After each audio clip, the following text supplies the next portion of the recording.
a parlé beaucoup de la sortie de Mansour Faye, de Amadou Ba et de Abdou Mbow, mais également de la visite de Sonko à Touba et à Tivaouane.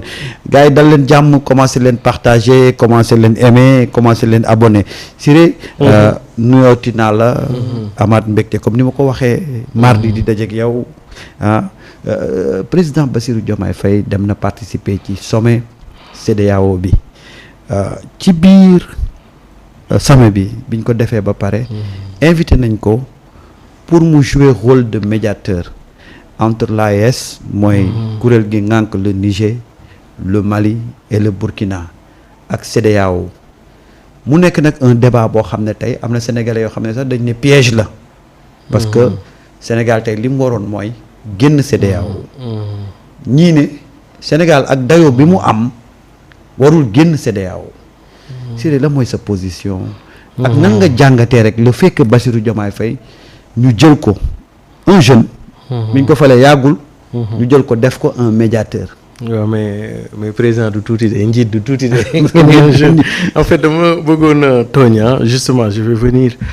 à la question mais nga may mu nuy sénégalais yi parce que xam nga le tey retard bi ma am c'est dû à embouteillage boobu. waaw ça me tenait tellement parce que pour man la télévision c'est un rendez-vous. Ah oui, rendez-vous très bien, rendez-vous c'est l'heure. moo tax comme dit l'adage, avant l'heure ce n'est pas encore l'heure, après l'heure ce n'est plus l'heure. L'heure c'est l'heure. moo tax jotuma leen sax nuyu ñoom sénégalais yi. songu affaire embouteillage mais maa ngi leen di nuyu d'abord di ziar sénégalais yi bala ma dugg dëgg ci sa laaj bi. xam nga Dakar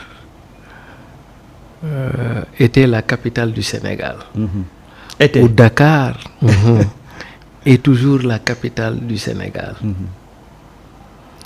Mais à la faveur de ces 20 dernières années, à la faveur des changements structurels dans Dakar, d'abord le train express régional, ensuite le BRT, ensuite les autoponts, ensuite l'autoroute à péage, ensuite les grandes constructions. Dakar n'est plus seulement la capitale du Sénégal. Dakar, à l'image de New York, à l'image de Paris, lentement mais sûrement, est en train de s'inscrire dans la dynamique des grandes villes. J'allais même dire la dynamique des métropoles. Il va falloir que la reconfiguration de Dakar du point de vue des infrastructures, c'est important, en termes de management et de politique, qu'il y ait des mesures d'accompagnement c'est très pour que véritablement qu'il y ait du sens par rapport à ces investissements. Car comme le disait l'autre, je pense que c'est Baudelaire qui le disait, l'âme des villes grandit, ou l'âme d'une ville grandit plus vite que l'âme des hommes. Il disait que le cœur d'une ville grandit plus vite que le cœur des hommes. Dakar a grandi, le cœur de Dakar a grandi. Il va falloir que nous aussi nous grandissions pour pouvoir accompagner la nouvelle reconfiguration. Et tout ça pour dire quoi? Pour dire c'est bien d'avoir les infrastructures, mais encore faudrait l'accompagner par des politiques. Aujourd'hui mooy li ma lay wax rek embouteillage. Oto bu ñëw taxaw ci tali bi kenn dematul. Pour une grande ville comme Dakar, c'est presque inadmissible. Tout à fait. Comprendre nga. Donc il nous faudrait faire revenir les services techniques communaux.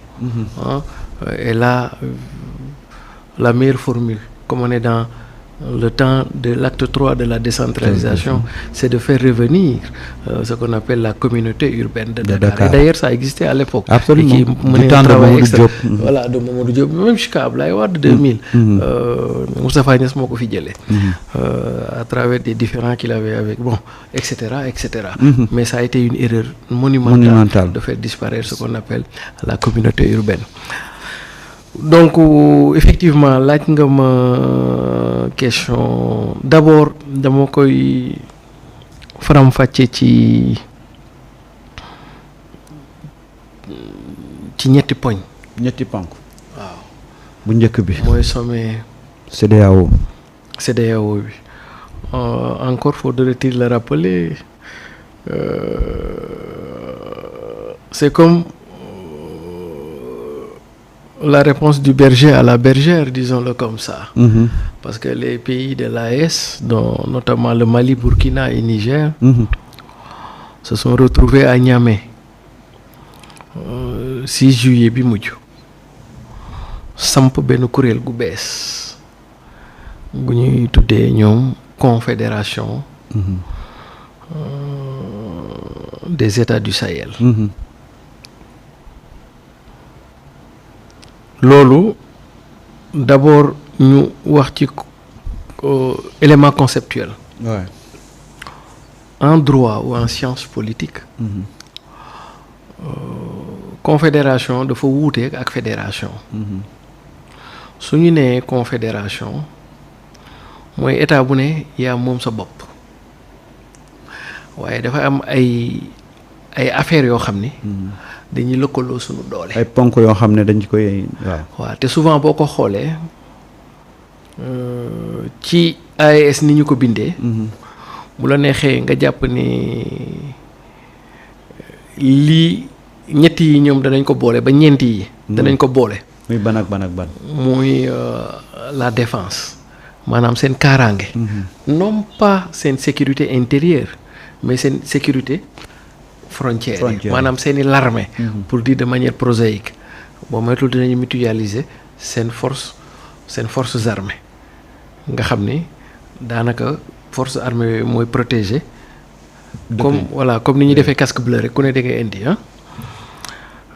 bi ci des mooy seen diplomatie maanaam fi ñuy taxawee ci moo xam ONU lay nekk moo xam système des Nations Unies lay nekk ba ci sax Union africaine bi ci des aussi te moom solo mooy la monnaie. koppar bi. waaw koppar bi te boo moytul ñetti yooyu. pour man dans un premier temps ñoom moom la ñuy mutualiser. ça veut dire que loolu ñoom ñoo koy bokkandoo mais bu loolu weesoo ku ne nooy tojee sa bopp jinax kooku sa affaire bopp la ce qu'on appelle les politiques intérieures. loolu mooy confédération ci la réew yi gën a amee. liberté. bokkut ak fédération ba nga xam ni ko fa la yem loolu élément conceptuel la ñun suñu CEDEAO maa ngi ñëw ci sa laaj bi de. ñun suñu CEDEAO dañoo dem ba mujj gi di ko tooñee CEDEAO des chefs d'État. ñoom seen kuréel ñu ngi ko tuddee confédération des peuples. kon donc même du point de vue conceptuel démb. soo liiree les 25 points yu ñu fa d'accord ñoom ba ñuy lancer affaire yi. bokk na ci sax côté économique bi lay wax noonu ils disent qu'ils vont mettre en place benn banque d'investissement ak benn fonds de stabilisation mais surtout aussi góorgóorlu ci seen langue. kàllaama gi danañ ci jox davantage les langues africaines. Et donc du point de vue conceptuel c'est un tournant historique boo xam ni dafay acté ñoom non pas que CEDEAO moo leen dàq mais ñoom ñoo génn CEDEAO c'est important. du CEDEAO moo leen dàq mais ñoom ñoo génn CEDEAO xëtt ci lëndëm gi. maintenant j'en arrive à l'analyse. dama doon teg les cadres conceptuels. ñu dugg ci analyse bi. Première analyse grille premier axe de l'analyse. Macky Sall lii la ko Macron doon doyee. ci 4 pays. très bien. pour mu jouer très bien rôle de médiateur. dañuy def prospective. ils sont dans la stratégie. Macron xamoon na ni les pays de l'AES danañ jël seen yoonu bopp. te bu ñu jëlee seen yoonu bopp ça peut être préjudiciable d'abord pour la France et d'abord ça c'est déjà préjudiciable. Deuxièmement mën na def aussi effet d'entraînement. dëkk bu mel ni Sénégal.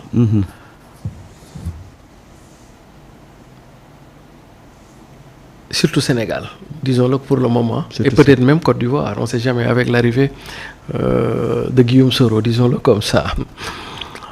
Et donc la France était dans l'anticipation. La France xamoon na ni ñii danañ dem benn moment dañuy clash. dañuy jaxasoo. léegi nag man il faut que ma préparer koo xam ne bu jaxasoo amee moom mooy jouer les bons offices. au nom de la France. au nom pour les intérêts de la France. pour que ñii duñu radicaliser wu ba teg leen parce que jusqu'ici projet la woon. mais le 6 juillet bi la nekk nag réalité. donc France da ko bëggoon a dabu. donc lii moo taxoon Macron namee woon président Macky Sall bu fekkoon pexem jub na heure bi Macky Sall su fekkoon génnam rafetoon na kon tey Macky Sall mooy dem di lijjanti affaire yi. mooy dem di pour que nekk ñii médiateur duñu sori trop. kon Macky Sall dem na chômage. waaw xam naa ni bu demul chômage de et cetera et d'ailleurs foofu la ko ñoom Diomaye. court-circuité ba ñu effectuer seen voyage. comprends nga waaw fi mu toll nii moom Macky Sall boo maytul contrat am tam gars yi xoolaat ko mais lii lañ ko doon doyee en fait première chose. première grille d'analyse. deuxième grille d'analyse mooy président Diomaye lii ñu ko sas piège la. piège. waaw piège la ci moom. lu tax nga ne piège la. waaw. le fait que ñu def ko médiateur. waaw piège la. piège la ci moom.